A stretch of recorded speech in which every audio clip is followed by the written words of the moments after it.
வணக்கம். தமிழ் ஃபுட் கார்னர்ல இன்னைக்கு வெண்டைக்காய் மசாலா பண்ண போறோம். இதனுடைய சுவை ரொம்ப ரொம்ப நல்லா இருக்கும். இத பண்றதும் ரொம்ப ரொம்ப ஈஸி தான். இது சப்பாத்திக்கு தொட்டு சாப்பிடுறதுக்கு ரொம்ப அருமையா இருக்கும். அது மட்டும் இல்லாம இட்லி தோசைக்கும் தொட்டு சாப்பிட்டுக்கலாம். சூடான சாதத்துல விட்டு சாப்பிடுறதுக்கும் ரொம்பவே சூப்பரா இருக்கும். இப்ப எப்படி பண்றதுன்னு பார்க்கலாம். இது வரைக்கும் தமிழ் ஃபுட் கார்னர் சேனலை சப்ஸ்கிரைப் பண்ணாதவங்க சப்ஸ்கிரைப் பண்ணிக்கங்க. 1/4 கிலோ வெண்டைக்காயை நல்லா வாஷ் பண்ணிட்டு ஈரம் போக தொடச்சு கொஞ்சம் நீல சைஸா கட் பண்ணி வச்சிருக்கேன். இதுல 3/4 டீஸ்பூன் தனி மிளகாத்தூள், 1/2 டீஸ்பூன் சால்ட், 1 டீஸ்பூன் கடலை மாவு. இதை எல்லாம் ஒண்ணா மிக்ஸ் ஆகுற மாதிரி நல்லா கலந்து விட்டுறலாம்.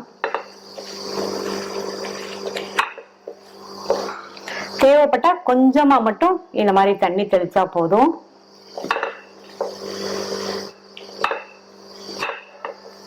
இந்த பேன்ல 3 டீஸ்பூன் எண்ணெய் சேர்த்திருக்கேன். எண்ணெய் சூடானதும் வெண்டைக்காயை சேர்த்துட்டு நிதானமான தீயில வச்சு இந்த வெண்டைக்காயை அப்படியே ஃப்ரை பண்ணிட்டே இருக்கணும்.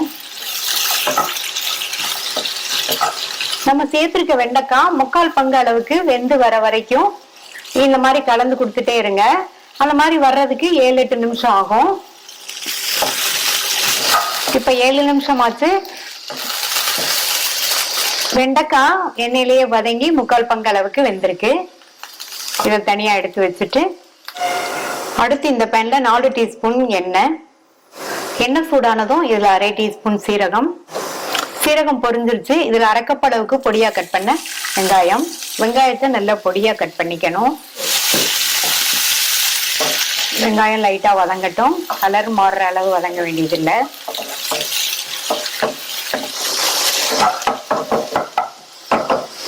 இது கூட 2 டீஸ்பூன் அளவுக்கு இஞ்சி பூண்டு விழுதையும் சேர்த்து அதனுடைய பச்சை வாசனை போக 1 நிமிஷம் அல்லது 2 நிமிஷத்துக்கு வதக்கிக்கங்க. இப்ப பச்சை வாசனை எல்லாம் போயிடுச்சு. 2 சின்ன சைஸ் தக்காளிய பேஸ்டா அரைச்சு வச்சிருக்கேன். அதை சேர்த்துட்டு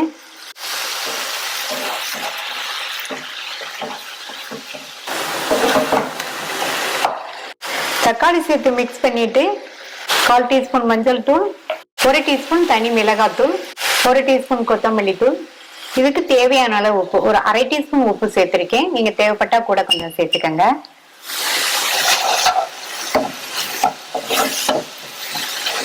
நல்லா கலந்து விட்டுட்டு இதுல 3/4 கப் தண்ணி சேர்க்கிறேன்.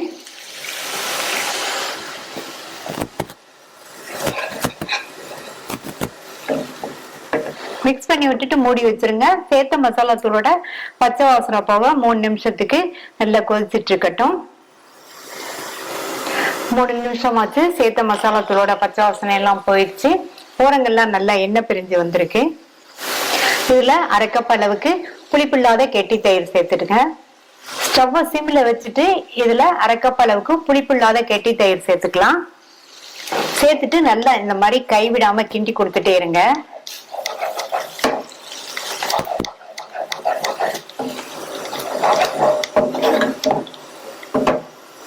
இந்த மாதிரி மிக்ஸ் பண்ணிட்டு மறுபடியும் மூடி போட்டு ஒரு 3 நிமிஷத்துக்கு குக் ஆகிட்டு இருக்கட்டும். தயிர் சேர்த்து 3 நிமிஷம் ஆச்சு. இதுல நம்ம ஃப்ரை பண்ண வெண்டைக்காயை சேர்த்துருங்க.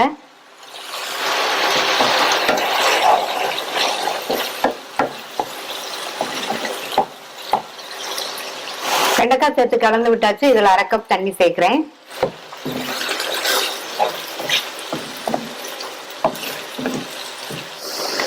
மறுபடியும் மூடி வச்சிருங்க. கொஞ்சம் திக்காய் வர வரைக்கும் வெந்துட்டு இருக்கட்டும். இடையில இந்த மாதிரி கலந்து விட்டுருங்க. நம்ம வெண்டைக்காயை ஃப்ரை பண்ணும்போது 3/4 பங்கு அளவுக்கு வெந்திருந்தது. இப்ப நல்லாவே ஃபுல்லா வெந்து வந்துரும். ஒரு 3 நிமிஷத்துக்கு அப்புறம் பார்க்கலாம். 3 நிமிஷம் ஆச்சு. கரெக்டான கன்சிஸ்டன்சில இருக்கு. இது சப்பாத்திக்கு தொட்டு சாப்பிட்றதுக்கு கரெக்டா இருக்கும். நம்ம சேர்த்த வெண்டைக்காயுமே நல்லா ஃபுல்லா வெந்துருச்சு. இதுல கடைசியா 1/2 டீஸ்பூன் கரம் மசாலா தூள் சேர்க்கிறேன். கடைசியா சேர்த்துக்கங்க. நல்ல வாசனை சூப்பரா இருக்கும். பொடியா கட் பண்ண கொத்தமல்லி இலைகள் கொஞ்சம் சேர்த்துட்டு